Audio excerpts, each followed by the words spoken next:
That sort of was hard to say. Equipment only. Here's a favourite old bush song, and we'd like you all to sing along. The old gum tree. Welcome to the Thunder Down Under.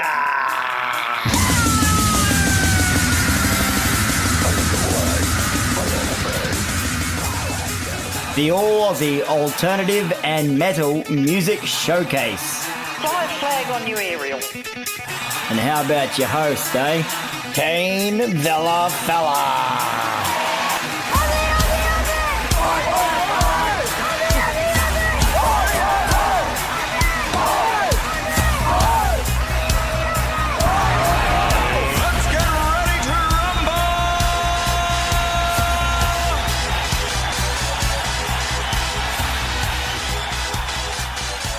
All right, we've got Justin Steinweiss here, sitting in his lounge room. It's beautifully decorated with all sorts of posters and band merch. Pretty reputable CD collection. Various blasphemous shit. Various blasphemous shit, of course. We can't talk about that, though. We're having a beer, and Justin's going to tell us all about himself. What do you reckon? Yeah, thanks for having me on today, mate. Good to finally be on the show. No worries, man. Thanks for your time. Yeah, no problem. Yeah, over the past 20 years, I was playing in various death metal bands in Melbourne. I mainly played bass in various bands. It started out with Iconic Vivisect. After that, I played in Maleficium, Belligerent Intent, and Incinerated. Incinerated is still going. Occasionally, we reform for a gig, but once COVID happened, everyone had a different schedule once everything reopened. So even Incinerated hasn't been active much in recent years, but we're doing a show in May, on May 22nd. Still reformed for a gig now and then, and we had a compilation album come out last year. And the main project I've been doing in recent years, as you know, is Vestal Cuntvomit, which is bestial black death metal. And it's a recording project because I do all the guitars and bass and some of the vocals as well. So we don't play that live. We just had our fourth release come out not too long ago. Yeah, so working on that.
to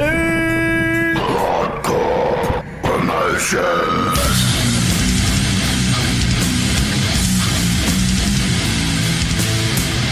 Are you ready to take your music to the next level? Get up there in the scene, be seen, be heard.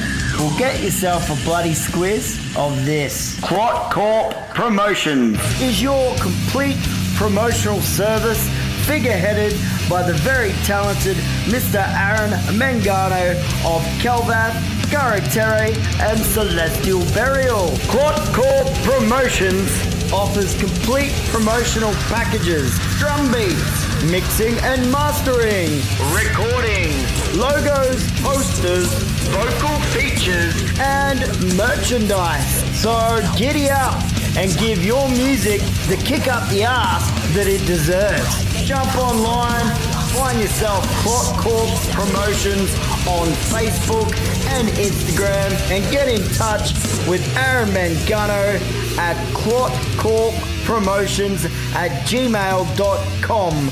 That is KLOTKORP.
Well, if that don't make you uneasy, I don't know what would. That was bloody heavy. A little bit of Impetuous Ritual, Grail of Enmity. And we kicked off the show with our featured band, Vestal Cuntvomit, their track God Raping Hellfire. That is a 2-person studio project. And I've had a chin wag with Justin Steinweiss, vocals and bass of that project. So you can look forward to listening in on that convo. Second track, we went to Ni Obliviscaris, The Curator. Then we took a trip over to Perth, Western Australia, with Dripped Surreptitious Lucidity, a project of Ewan Lambert, massive mover and shaker in the death metal scene here in Australia. He's in a fair few projects such as Anthropus Virosis, Corpse Flesh, which we've got lined up to play later on, Ectoplasmorphosis, also played on the show regularly, Epileptic Shit, Expurge, Facefuck, Impure Violation, Loathe, Omnioid, and Face Grinder, just to name a few. Ewan's also the organizer of the Ungrateful Dead festivals that have been happening for a couple of years now, which is in fact due again this year. Ungrateful Dead Fest over 2 nights, 2 different venues in Collingwood, Victoria, Friday the 22nd of May and of course Saturday 23rd. And since our featured artist Justin Steinweiss is in Incinerated, who are in fact playing on the 22nd of May, I've gone and incorporated a lot of the bands that are playing that lineup in this show, as well as another month, another winner of our random listeners prize draw that will be done at a random time throughout, so keep tuned in case it's you who is the lucky winner. Guys, it's an absolute shit show. The lineup for this show is probably the heaviest yet. I'm talking Celestial Burial, Black Serenade, the Brick Fist Bushrangers, and Bestial Warlust, just to name a few. So hold on tight to something solid as you try not to have a seizure. Here comes some Incinerated.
now that myself and my lovely wife Karma are both living down in Tassie. She was in Melbourne for many years as well. I mean, that's how we met and became friends years ago. She was playing in bands there and organising gigs as well. And here we are now. Yeah, pretty cool. It's a husband and wife duo now, and you're going to have to step up to, I guess, the guitar now that you're married to a bass player. Yeah, well, that's right. You got two. That's the problem. You got two bass players that are married. So, but fortunately, I play guitar as well. Yeah, I've actually been playing a lot more guitar than bass lately at home, just writing ideas. But because I normally played bass in most bands that I was in, and so did Karma, apart from her doing vocals as well. So you got two bass players that are married, and fortunately, I can jump on guitar. So we were like, oh well, we're married, so we're not going to be in a fucking band together as well, are we? Surely not. And it's like we'd love to play gigs together, but it's like, oh man, like if we're in a band together, is that like not a fucking good idea? Like makes business with pleasure. Yeah, that's right. But then we got to the point where we're like, well, there's definitely gigs and shit happening down in Tassie, and there's some good musos and bands around. It'd be a shame to waste both your talents. Well, yeah, we thought, let's just start a new band each and do some fucking gigs together. But like, well, there's not many people, like, there's gigs on, there's not many people looking for other bass players or looking to build new bands. So we're like, fuck it, let's just build a band from the ground up, and fuck it, let's just be in a band together, see what happens. So she'll play bass, I'll play guitar. And as we'll discuss with you, our host here, Kano, like, you'll be doing some vocals and with us, and, working on a few new tracks for the new project, and hopefully we can get a drummer on board. And it's just in the embryonic stage, of course. And so let's see what we can do with that. And it'd be good to get another full lineup happening for shows again. That'd be good fun. Yeah, for sure. We can talk a little bit more about the future endeavors and future projects. Yep. But for now, I'd like to hear about your history, because it's pretty extensive. You've been in and out of a lot of notable bands on the metal scene, ripping it up on the live stages, and looking forward to having a chat about all that. Yeah. All right, mate, bit of an icebreaker. Very hard question. What is your favourite Australian beer? Very good question, mate. Very good question. I have a go-to answer for that. It's Russia's Pilsner, and it's partly for sentimental reasons and partly because I can never fucking find it.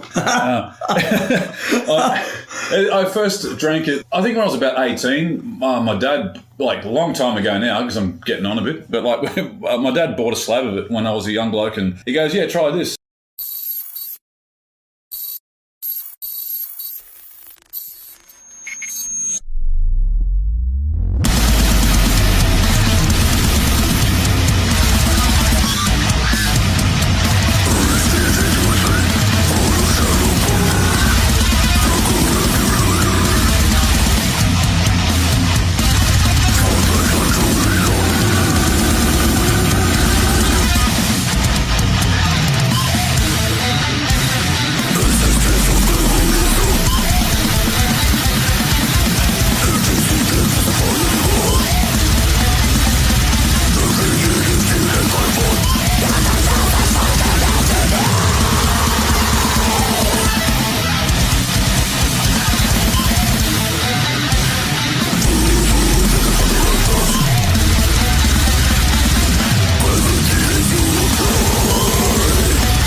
Track number 1 in that set, we had another project from the man himself, Justin Stonebase, our featured artist of the episode.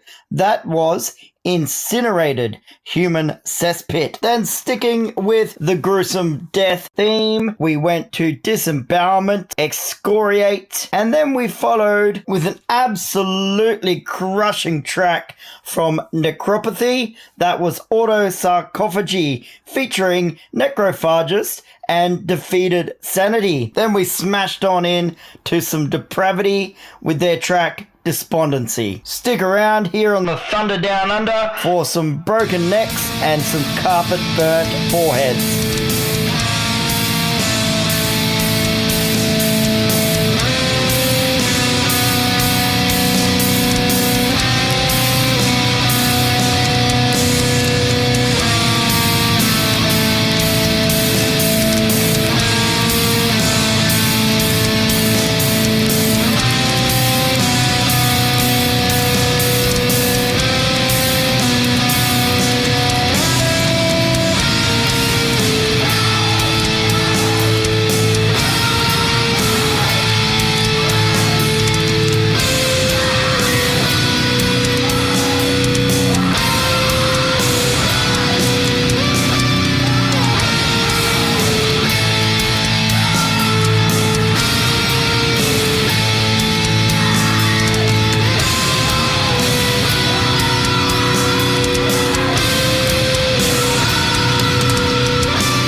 My dad bought a slab of it when I was a young bloke, and he goes, "Yeah, try this." And these are silver bullets. Like I think he used to drink them in the 70s or something. So I got into a few of the rashes Yeah? in Sydney last time I was there. I don't think it was a Pilsner. I think it was a lager or something. well, it's a New South Wales beer. Like, you know, I'm a New South Wales boy originally, even though I spent a lot of years playing music in Melbourne and now I'm in Tassie. But New South Wales is where I was from, and I've only ever seen Reshes there. You can even get it on tap there, but I think that's just a general Reshes lager. The silver bullets, as they're also known. Well, when we travelled to see family last year, we passed through Sydney, and I went in there, and like the bloke serving me at the fucking bottle shop looked like he was about 12 years old. And he had no idea why I was so excited to find a six-pack of Reshes Pilsner there, because we're just staying in the hotel for the night and travelling more the next day. And he's just like, yeah, whatever, I don't know why this older bloke is so excited about this fucking beer. Like, Showing your age, you think? I'm like, where the fuck? Like, so when did you start selling this again? Like, where's it? He's got no idea. He fucking, I don't know. He wasn't even born when I was drinking that shit. Should have asked him to present his ID, man. Yeah, he probably wasn't even old enough to be fucking working there. But I found them, and I was like, oh man, like it was the most ridiculously overpriced six-pack I bought in a long time. But I was like, gotta well, do it, yeah. I love Reshes Pilsner. It's just a good all-round Aussie beer. I can respect a decent craft beer, but as I've told you before, like a lot of them are too hoppy and sweet for me. I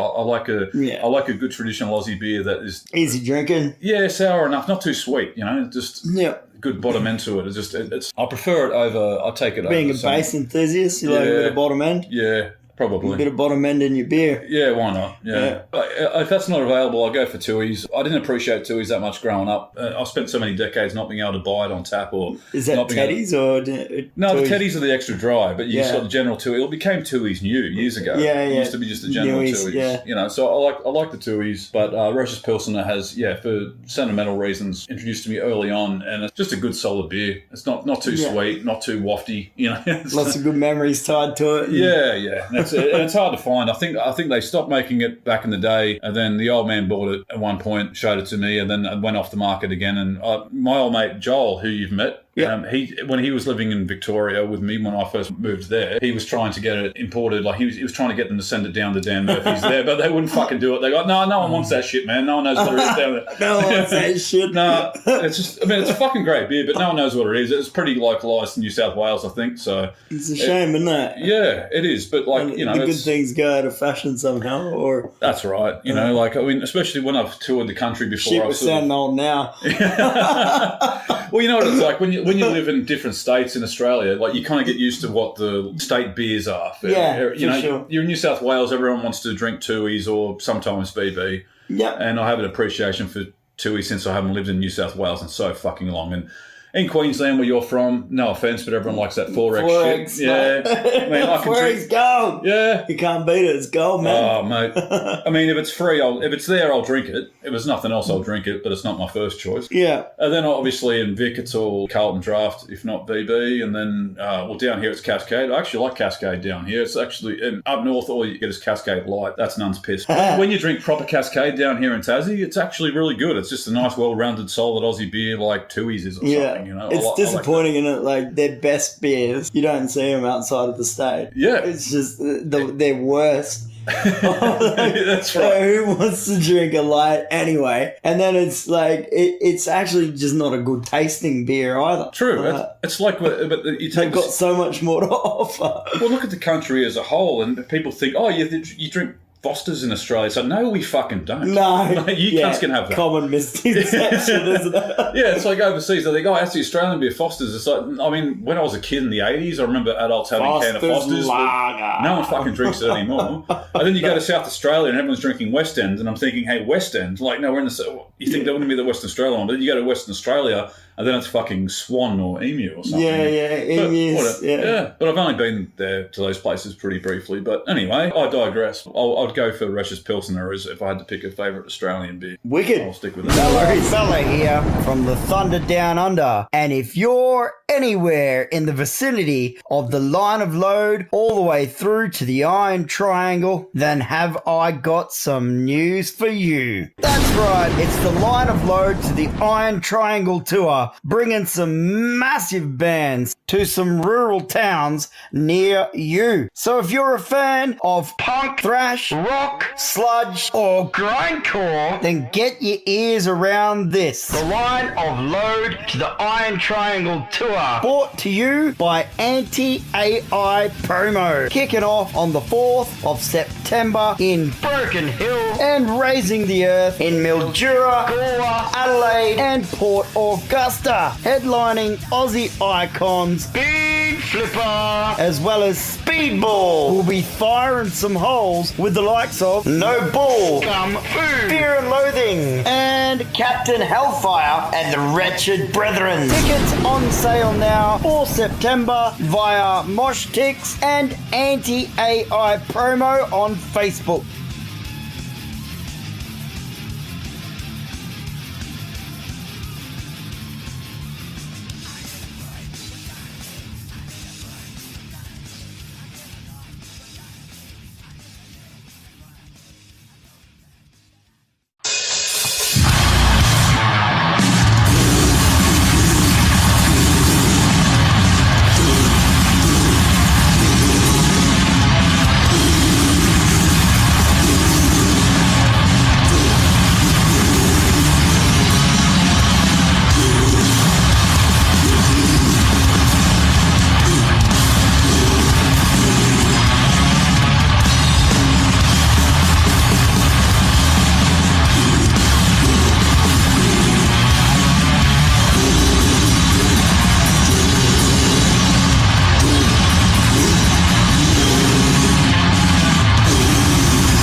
first track in that set, Celestial Burial. That is a two-piece studio-based band being Matty Ford and Aaron Mangano. That was a single, Burning Hell Furnace, featuring Necropathy, and that one's off their Pit of Splatter album that was released on the 22nd of August 2025. And if you enjoyed that, we happen to have featured them on a previous show. So you can jump on YouTube where you'll find our Thunder Down Under page with all the dated episodes. And you'll find the Celestial Burial feature with an interview with Matty Ford, episode number 9, November 2025. While you're there, make sure to give it a subscribe.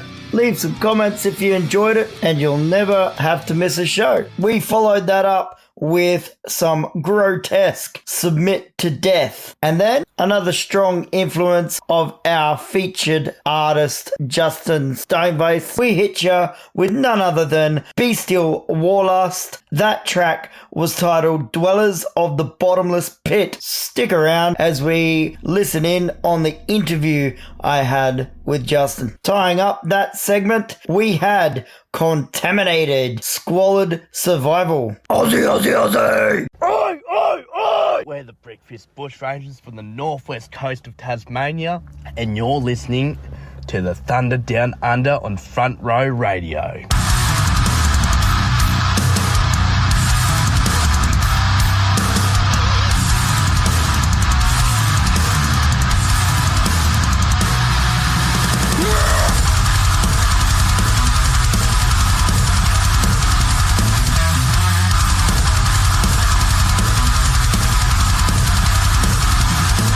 Let's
gotta say, fuck you, fuck off, knock on the door.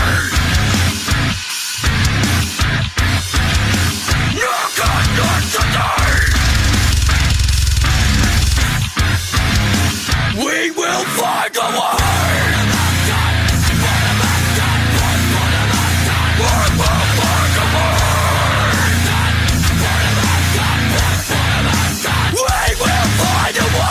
So, Justin, what's some of your favourite gigs that you've played? First one that comes to mind would probably be supporting Angel Corps in 2017, playing bass for Belligerent Intent at the time. I played bass for them for about a year, and it was a lot of fun, and it was a cool opportunity because I was a big fan of Angel Corps from many years ago when I was a lot younger, growing up throughout the 90s. They didn't come to Australia much, and they'd broken up previously. I wasn't expecting them to reunite and do a tour, let alone be able to do a show with them. So when Angel Corps, shit, it's weird to think that's fucking 9 years ago now, just about, but like when they came out on that tour, Belligerent Intent, got to support them, and that's who I was playing bass with at the time. And super cool. How'd you just hook that one up? I'm not sure. I guess the blokes from Belligerent already had their connections and were well established, and I played a few gigs with Belligerent when I was in Iconic Vivisect. So when the bloke who was playing bass and vocals for Belligerent Intent decided he wanted to have a crack at just doing vocals and wanted to get someone else to play bass, I was the one who came to mind, and they asked me to join, and I just worked hard at it and learnt as much material from their albums as I could. And unfortunately, I didn't ever got to do a recording with them. The band wasn't around for much longer after that, long story short. But yeah,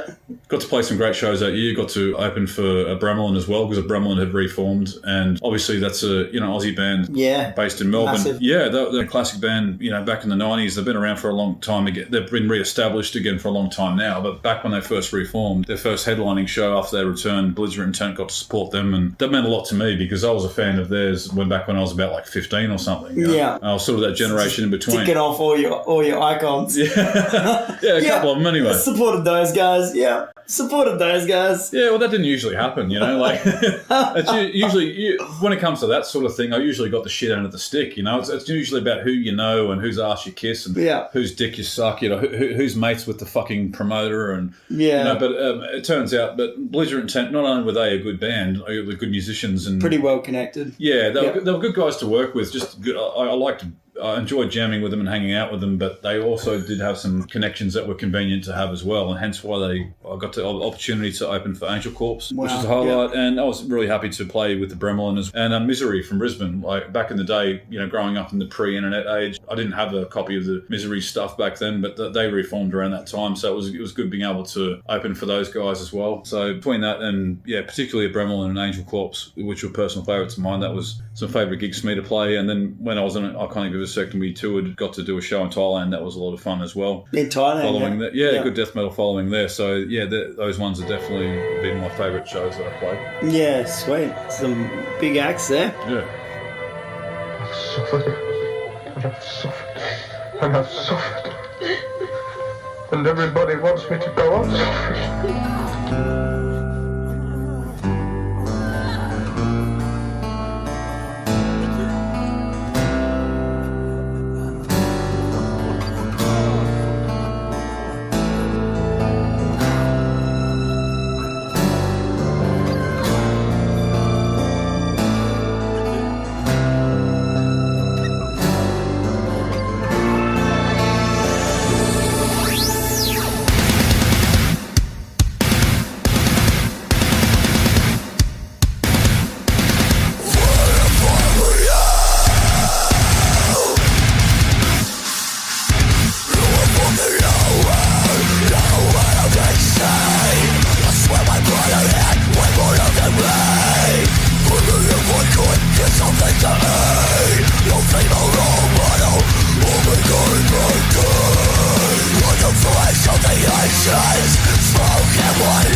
Yes, I am the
Not to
a strong influence of Justin Steinweiss, our featured artist there. That was a Bremelin with their track Misfortune. And before that, we had from Perth, Western Australia, Buried Shallow, their track titled Death of Me. Buried Shallow weld many influences, including death metal, deathcore, groove, industrial, and nu metal, to name a few. What this means for you as a promoter is that our style is a broad fit, and we can bring the energy, talent, and professionalism you expect for a standout local support. Made up of experienced members of previous touring outfits, we hit the Perth scene hard in 2023, laying the groundwork for fervent local support. After launching our debut EP in late 2023 and playing shows with Aussie modern metal legends such as Nicholas Cagefighter, Xenobiotic, Deprivation, and Vexation, both locally and in Sydney, we are more than ready to bring our passion and commitment to any stage, anytime for you. So you heard it, guys. They sound pretty bloody serious. Buried Shallow, look them up.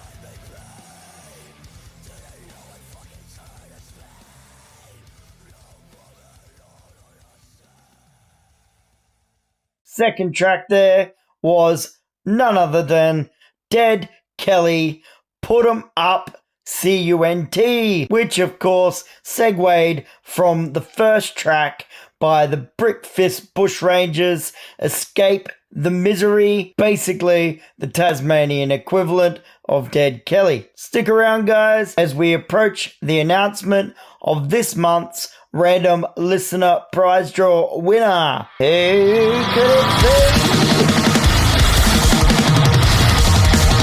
Watch the bodies drop.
You've kind of already fired off a fair few, but what's your favourite Australian influences? All right, so growing up, there was a few in particular. I already mentioned the Bremelin, of course. And then later on, Bestial Warlust are definitely a big influence on the stuff I do with Vestal, Cuntvomit, things like that. Growing up, I found a few different bands. There was Armored Angel, Damaged, Sadistic Execution. Yeah, all those guys. Damage is still doing some sick stuff. Oh yeah, man, and Skitsy was a great drummer and still is. You know, I think he's not playing live anymore, and I got to meet him and hang out with him a few times. I haven't seen him in years. It's cool. Like I was growing up in Halfway Creek. Yeah, I was growing up in the middle of nowhere, and it was before the internet age, and all I had was the occasional metal magazine, and you'd sort of look up these bands and save up a bit of pocket money or whatever you had, and you'd order albums and try and check them out. And I was in that generation in between. Like, you know, I'm getting on now to the point where I grew up well before the internet was around, but I was still just a few years behind these other blokes that were in the capital cities in these bands that were established back then. Still looking for a silver bullet. Yeah. That's it, yeah. I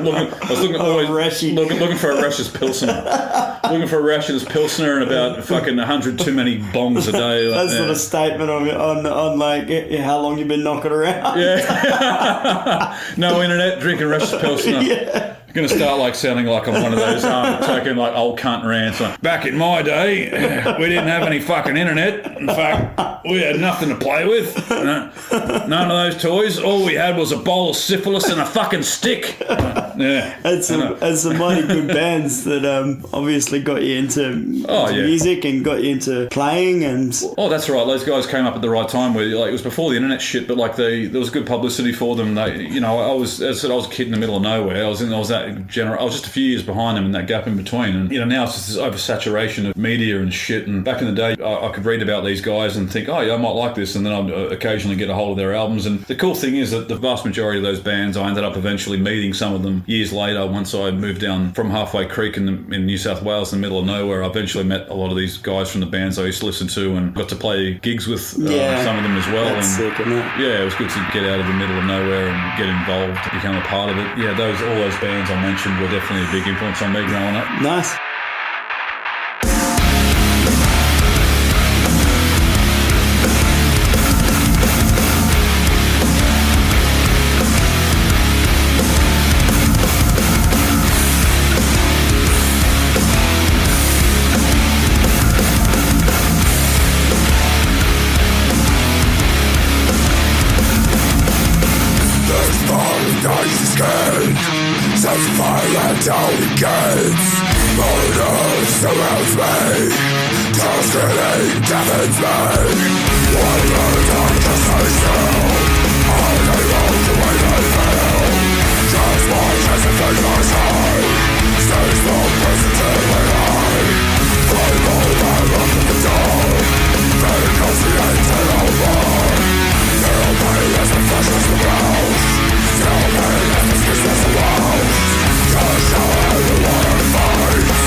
Jeff T, and I'm listening to Thunder Down Under with Kane Vella Fella, right here on Front Row Radio.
And lights out on that set with Tasmanian deathcore / metalcore band Tranquility Unknown. That track was taken from their debut album by the title Broken Silent. That was Last Breath. Then we took a trip back in time with some classic Days and No Regrets. Second up in that set, we came back over to Tasmania with a bit of Black Serenade, one of their latest single releases that was baptized by Flames. And while we're on the metalcore theme, we kicked off the set with some Alpha Wolf Akudama. Hey guys, this is Matt Ford from Celestial Burial and Carry Terre, and you're listening to The Thunder Down Under on Front Row Radio. Get it into you, get it up you, get it sideways, get it in you. Just get it anyhow. As a matter of fact, I got it now. Aussie, Aussie, Aussie. Oi. Oi. Oi.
So I'm sure you've got some interesting stories to share from touring, playing live, or just being in a band. Oh, definitely. I'll stick with the ones that first come to mind.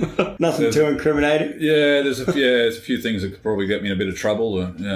Probably some things I shouldn't mention on the air. We're all adults here. Yeah, that's right. One occasion, it was kind of cool, was when I went to Thailand, as I mentioned before, with Iconic Vivisect. When we got off the plane there, it really struck me how much there's a lot of death metal fans there. I wasn't really expecting it. I mean, I knew a bit about it because one of the guys from that band used to go there all the time and he organised the show and all that. But there was actually a lot of staff from the airport that turned out to be fans of the band. And like, there's always people waiting. When you're doing underground, obscure death metal, you don't expect people to be waiting at the fucking airport when you get off the plane, wanting autographs and photos and shit. That's a bit bizarre. But the weirdest thing about it was this bloke who was a security guard, and as soon as we walked through the airport, I hadn't even picked up my guitar case yet, and to go get my bass and whatever. And this security guard in his high vis shit approaches us, and I think, oh fuck, we're in trouble already. My first thought was, come on, we just got here, man. Like, what the fuck? They don't like the look of us. We're already in the shit. Typical. Yeah. And then it gets a bit closer. He pulls out a pen. It turns out he's a fan of the band. On his high vis work outfit shit that he's wearing, he's got the autographs there for the members from Carcass. And wow. And the members from Suffocation. Yeah. And then he's got a little spot below that where he wants me and the boys to put our autographs. And I'm thinking, well, we're just an underground shit kicker band from Australia, but we're not famous like those other blokes. But if you're interested to see how it translates over in another country, doesn't it? Yeah, it's like, if you're a fan and you want us to autograph next to those dudes, then that's fine. I'm happy to do that for you. But like, I just wasn't expecting it, especially because he's on duty and it's his work uniform that he's got it collecting autographs on, which made it all the more strange. Yeah, and then it went on to a tattoo across the shoulders, didn't it? For Incinerated, was it? Oh, that was a different story. But that's pretty cool. That was pretty cool, though. Yeah, completely different situation. But yeah, you're right. There was another bloke. I can't remember what country he was was from. I never met him in person. I just remember seeing the poster in like a couple of years ago. Someone who's a fan of the band Incinerated had actually got the logo tattooed across his back in massive letters between his shoulder blades. I'm thinking that's fucking commitment right there. Was he in Australia or was he? No, somewhere overseas. I can't remember if he was European or in America. But big statement, isn't it? Yeah, I've still got the pictures somewhere. Like, but yeah, that's commitment. Yeah, he got the fucking big fuck off massive logo on his back between his shoulder blades too. So I'm thinking either that's a massive compliment or I've ruined this cunt's life. I don't know. Like, but whatever. Have we defiled him? Whatever. It was his choice. Like I'm thinking, well, if he's going to get our logo tattooed on his back like that, then this cunt gets free merch for life. He's already twisted anyway. Yeah, he must be. It's like surely, like anytime more merch comes out, you send him some free merch for fuck's sake. You know? Yeah. Come on. Another story that comes to mind was back when I was in an Iconic Vivisect, and this one's not so much interesting as it is disgusting, but it's kind of amusing for the same reason. But I don't know. I can't not tell this story, but it was probably nearly 15 years ago now in the early days of Iconic Vivisect, and we were playing a show at what used to be the Noise Bar in Brunswick in Melbourne. Unfortunately, it's not there anymore. But this particular night, I won't mention any names, a certain bloke from a certain band that was around back then, he got on stage with a can of tuna, opened it up, took the contents of the can of tuna out, shoved it up his ass, shat it back out on the stage, then ate it after it had been up his ass. Yeah. Yeah, that was quite an effort. So it was fucking disgusting. Was it a large can of tuna? I assume, no, probably average. Cause how does one simply do this? Well, yeah, he simply did. He just dropped his dax and poured it into his hand, shoved it up there, and shat it back out and stuck it in his mouth and down the hatch. Where was that? On stage? Or? Yeah, on the stage, and I had to play on that fucking stage. And I'm glad I didn't watch where it landed because I was there, had to play. I hope I didn't catch a disease or anything, so. Hopefully I wasn't in the splash zone of where his ass tuna fucking landed. But then he fucking ate it. I don't know. The showmanship. And then there's that. Look, the cunt must have had some fixation on G.G. Allen or maybe he's a fan of that sort of thing. He had this ass and fecal fixation, and he talked about other stuff he wanted to do as well. Like he wanted to wrap himself in glad wrap and make himself have diarrhea on stage. I'm like, you're not doing that at our show, mate. But that was after this had happened. And when he talked about that, I'm like, yeah, don't do that when we've got to play with you, man. I had no idea what was happening. And initially I looked away. I just saw him drop his dax. And I'm like, well, I don't need to look at this bloke's ass. I need to see that. So I turned my head. But another mate, Chris Blizzard, who's from As Flesh Decays, and he was playing in Jigsaw Torture at the time, he filmed it. So the footage still exists somewhere of this bloke sticking the tuna up his ass and shitting it out and eating it. That's going to go down in history. Yeah, the footage is still there. But I was in the room. Allen. Hey? Yeah. Well, as soon as I saw him brandishing his ass, I just slowly turned my head to the side and was like, well, I don't need to watch the rest of this, surely. But the rest of it got filmed, and unreal. Yeah, I'm kind of glad I wasn't watching it in real time, but it'll go down as one of those amusing stories. It's not every day you see a bloke do that when you're playing a show, so yeah, I guess it's worthy of a mention. Definitely insane. I wouldn't recommend it. Didn't do anything for a like and a subscriber.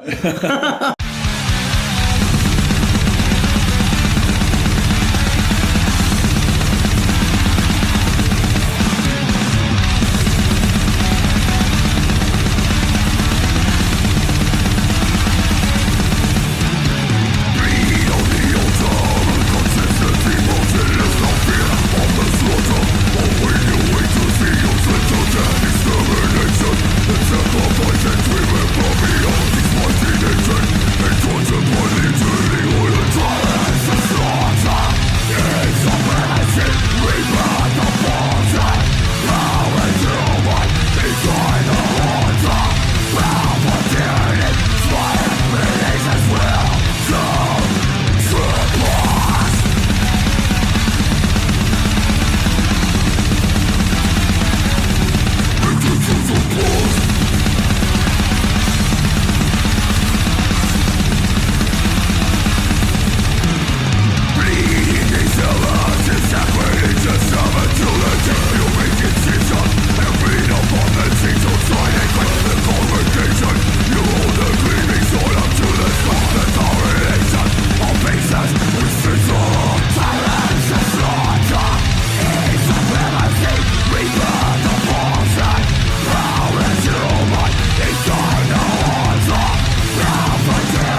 there was a track from Belligerent Intent, which just so happens to be a project that our featured artist Justin Steinweiss played in for quite some time. Belligerent Intent, the track was Tyrants of Slaughter. And the first track in that segment, we had Caro Terre, track titled Shitting and Beep, which is the second track off their self-titled album. That one was released in January of 2025, and you'll find it on Bandcamp. Second track in that set was Alga Mortis, Eyeballs to Entrails, followed by a ditty from Corpse Flesh, rearranged with a 12 gauge. Brutal death metal in the vein of Gorgasm, Morbid Angel, and Cannibal Corpse.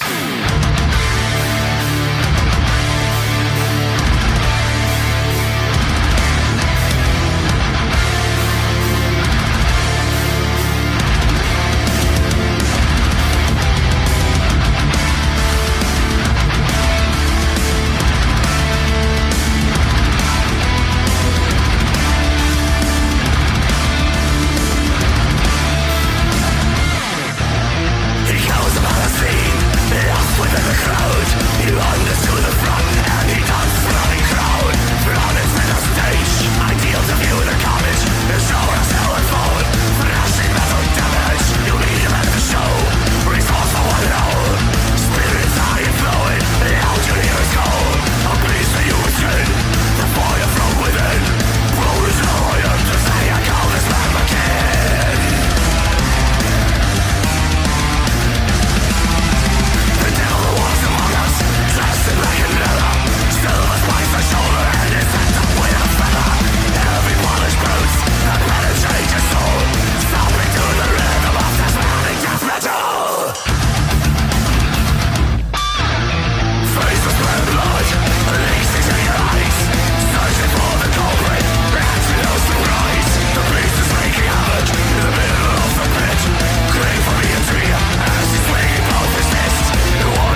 who does your production and recording?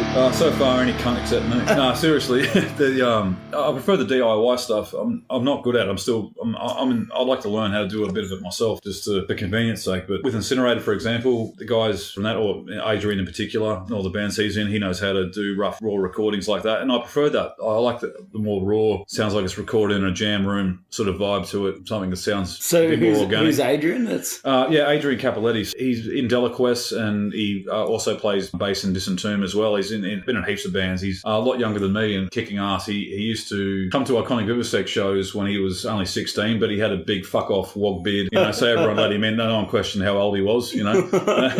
You know what that's like. Bloody wog beard. You wogs and your ability to grow beards. You like my wog beard, huh? Yeah. No, you blokes know how to grow a beard. I can tell you that. But he was coming to gigs at a young age, and he was always shredding on guitar. He's been in a bunch of different bands. He does a lot of his own recording and production stuff, and he's extremely talented. And vast majority of the Incinerator recordings were basically done by him. Yeah, is he under a banner of I don't know if he's still what he calls it now, but he used to call it In-Earn Productions. Okay. But I think he does a lot of his own recordings for his band Delaquest as well, which is more technical death metal. So he's done a lot of those recordings. When it comes to Vestal Cuntvomit and Pandemic Holocaust, like my mate Chris Newell has his own home studio set up. He does all the recording for that. Okay. He organises all that, helps me out. I wouldn't be able to do it without him, because I'm like, oh shit, man, this is raw as fuck. Can I just record? Can I just play a riff into my phone and send it to you? And he would just go, yep, let's do that. Somehow he makes it work, but that's with Vestal Cuntvomit, and that's war metal. Yeah, when it's, you can get away with that raw sound. That's right. Yeah. It's meant to sound disgusting. It's meant to sound like it's mixed in a fucking toilet bowl, you know. So when you're doing recorded through a toaster. Yeah, exactly. When it's meant to sound a bit shit because it adds to the aesthetic of it, then you can get away with that. In fact, the first Vestal Cuntvomit recording came out during the COVID times, the first demo we did, and that's how we realised I could do it. I just recorded my riffs into my phone. I just did it. I listened to the rough drum tracks in my headphones, played all the guitars and everything in one take. Guitars, vocals, bass, everything. That's an impressive skill, man.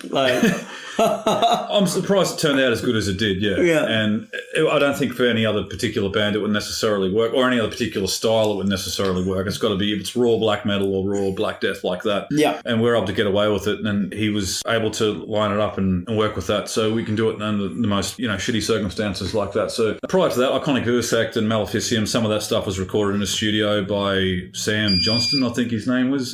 He was a nice dude to work with, but a lot more expensive than a professional studio, and a lot of the stuff What's the studio? Last I heard, he was working at a place called Holes and Corners, but that was a long time ago, so I don't know what he's doing these days. He's very good at what he does, but some of his approach to it was a bit more polished than what suits the stuff that I do these days, the stuff that I've done since. Very good at what he does, but with the limited budget and also liking the more raw, rough sound, I tend to just more DIY, whatever most convenient under the circumstances. But all the recording production I've done over the years varies depending on which band and what release it is. Yeah, what kind of sound you're going for. Yeah. Excellent, man.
What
Slaughter from the Sama, and you are listening to that Thunder Down Under here on Front Row Radio.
kicking off that segment, Van Diemen over here in Tasmania, bringing the thunder with their track, TDM. Then a very dated track from Damaged, oldie but a goodie, that was Sentencito. Just so happens to be one of Justin's Australian influences. We stayed over here in Tasmania for the third track. We had a band called Nasama. That track was titled Death Mask. The 5-piece heavy metal band from Hobart with thrash and death metal influences, playing all original work. The main songwriter is our guitarist Ben Wallace, while Shannon Slaughter is our lyricist and vocalist. I'll tell you folks, we're bloody spoiled over here. And we wrapped up that segment with iconic Vivisect, Infinite Seeping Wounds. That's another project that our featured artist Justin Steinweiss held down the low ends for.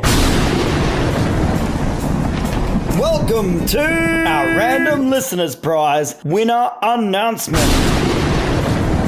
That's right, another month, another winner of our Random Listeners Prize draw. Like and follow our Facebook. Tune in any Sunday, 12 a.m. till 12 a.m. Listen to this announcement and get in touch with me. Then all you've got to be is a resident of Australia and you'll have a pretty little prize package coming your way, courtesy of the absolute legends, bands and artists that are supporting the show and donating to our Random Listeners Prize pool. And this month's winner is Phil Stone of Brisbane, Queensland.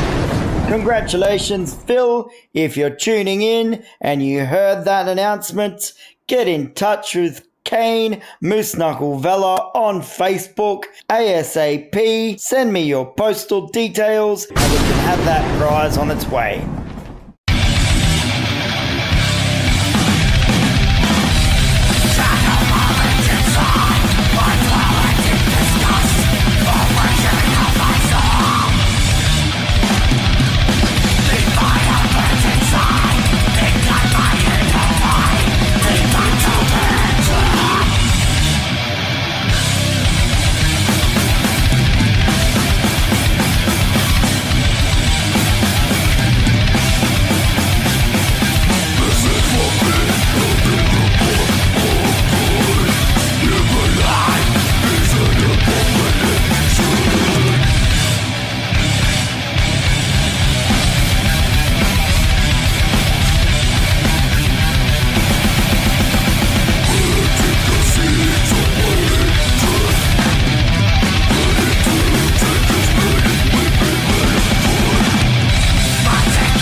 great. So what's your plans and goals for the future? As I briefly touched on before when it came up, my wife Karma and I, we've been living in Tassie for the past, together for a little while now, but we want to just get something established down here to be able to play live again. And as you know, we're working on a few songs that it's going to involve you on vocals, and we just got to find a drummer for that. And if we can get a full live lineup, that'll be perfect. The last piece of the puzzle. Last piece. It's always hardest to find a drummer. I first came to Tassie years ago when I was on tour, again, part of the tour I did with Iconic Vivisect, and some great people down here. There's definitely always metal gigs going on, but it's not that many lineups looking for members and stuff like that. So everyone's pretty stitched, aren't they? They spread themselves thin. That's right, yeah. That's what happens in an island state. That's it. I guess. And when I was in Melbourne, there's a lot of bands that asked me to join and play bass for them, and a lot of them I would have liked to have done, but just didn't suit my schedule or whatever was going on at the time. Now, if anything, it's the opposite. There's not as much to work with, but we'll get there. My other goals just include to keep working on Vestal Cuntvomit.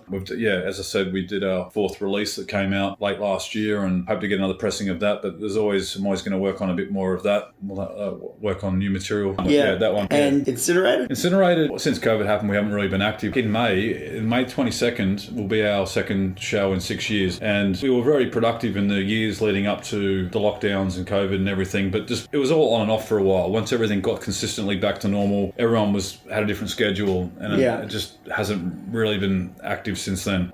Personally, I'd love to get another EP going, it'd just be great to create some new material and get another Incinerated release happening again. There's some unreleased tracks on the compilation album that came out last year. Whether or not we get around to writing and recording new stuff remains to be seen, but I'd welcome the chance if it was to happen.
So what exciting things have you got to announce? Any tours, shows, releases, albums? Well, the main thing at the moment is the show on May 22nd. The Incinerator will be playing only our second show in 6 years. Yeah, in recent years I've been putting out albums, but I haven't been doing much live playing in a long time. So when Incinerator does occasionally get together and play a gig, it's good fun just to get back on stage again. And so that's coming up? Yep. May 22nd at the Bendigo Hotel in Melbourne. Sweet. And Collingwood there in Melbourne. And I played some of my favourite gigs there. The ones I mentioned before, one of them was there, was in Belligerent Intent and supported Angel Corps. A few years prior to that, when I was in Iconic Vivisec, we did our album launch there. Karma played her first gig at the Bendigo Hotel as well. Like there's a lot of great shows and memories with that place. So you're returning to your old stomping ground, I guess. Yeah, apparently it temporarily closed down a couple of years ago, and then some other people have taken it over since. I haven't been there in a very long time. But yeah, I'm just looking forward to playing again. So 2 nights, and the Friday night is headlined by Algo Mortis, and the second night is headlined by Disentomb on the Saturday. But Incinerator's actually But you play playing both nights, or? No, we play on Friday, May the 22nd. Actually, the second night, I believe, is at the Tote, just up the road. Okay. Another venue just nearby there. But we're playing at the Bendigo Hotel on Friday, May 22nd. I think Incinerator's due on stage about 10:30, so we're sort of like build later in the night. Something to look forward to. Yeah, man. Yeah, it's going to be fun. And other than that, I've got some other projects I'm working on, but I'll keep you and the show and the channel updated. Please do. Yeah. And then Crucifix is coming up as well. That's right. We've got the working title for that is Crucifix, and as I mentioned, for a project involving yourself on vocals and my wife Karma on bass, me on guitar, and got a few songs put together. And once that's ready, then hopefully we'll get a drummer sorted out and get a lineup happening here in Tassie. Stage. Yeah, rip it. Oi, oi, oi! This is Ethan from Snakes, and you're listening to the Thunder Down Under on Front Row Radio.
shout outs and acknowledgements. Well, if I was to acknowledge everyone, honestly, I'd be sitting here all fucking day. I think I'll narrow it down to a few for now. Delaquest, any listeners into death metal probably have already heard them, but anyone, especially anyone into more technical death metal, would really appreciate it. And that's Adrian, who I mentioned before. You know, a couple of bandmates from Incinerated are in that band. You know, very, very impressive technical, heavy but very intricate death metal sort of stuff. So yeah, definitely check out Delaquest. I'm going to give a shout out to an old mate of mine, known as Gamaliel, up in the north coast there in New South Wales. And Oracle of the Void haven't been active for a long time, but anyone into more black metal, definitely check out Oracle of the Void and the material they put out years ago. He was a big help to me when I was growing up and pre-internet era. He had access to all these death metal and black metal albums that I'd never heard before. He was just a few years older than myself and had Oracle of the Void going, and he was a bit of a mentor to me in some ways, and now he's just an old mate. Haven't seen him in person in many years, but he's a top bloke. And I've got to give a shout out to Ewan Lambert as well. And Ewan you've had on the show before, or had some of his bands on the show, I believe. Yeah, he's a good supporter, and he keeps bringing the tunes. That's right. Sure. Yeah, Ewan's been in, like a lot of us, he's been in many different bands, and Ewan has a band called Drip, Ectoplasmorphosis, I believe, and many other bands. Which we played a few of Ewan's projects. Yeah, that's right. I've noticed he's been on the show before. And we play quite regularly. So cool. Yeah, I go way back with him. I've never seen him very often because he's over in Perth, but back when I was in Iconic Vivisect and he was in Face Grinder, we played some shows together nearly 15 years ago when we first started doing some gigs. Yeah, he's the one organising the Ungrateful Dead Fest Brutality 2, May 22nd and 23rd in Melbourne. Nice. And yeah, as I said, Incinerated's playing on the first night, May 22nd. It'd be nice to catch up with him again. That's right. He's doing a great job, and he's organised that show, and he's always doing some good brutal tunes. And so yeah, looking forward to catching up with him, and cheers to him for organising that gig. And it's going to be good to catch up with a lot of mates and other bands, and to get back on stage with Incinerated. Awesome. Lots to look forward to there. Yep. Well, thanks for your time. No worries, man. Thanks. Anyone else you want to shout out to? Yeah, well, I've already mentioned my lovely, beautiful, awesome wife many times. So yeah. just covering your ass there, man. Yeah. That's it. So yeah, no, having a great time living down here in Tassie now with Karma, my awesome wife, and so yeah, give her another shout out while we're here. Yeah, and looking forward to getting more music happening, and cheers for having us on today. And no worries, man. Glad to be involved, and keep up the good work with the show, man. Really enjoying what you're doing, and it's been it's been good fun hearing what you've been up to and hearing it all evolve, and happy to be a part of it. Wicked, man. And yeah, thanks for your time again, and it's a pleasure to feature such a notable musician, absolute shredder. So thank you for the tunes, thank you for your time, thanks for the interview. Look forward to what the future holds for us as mates and with our music endeavours. Thank you, bro, and thanks to all you listeners out there. Much appreciated.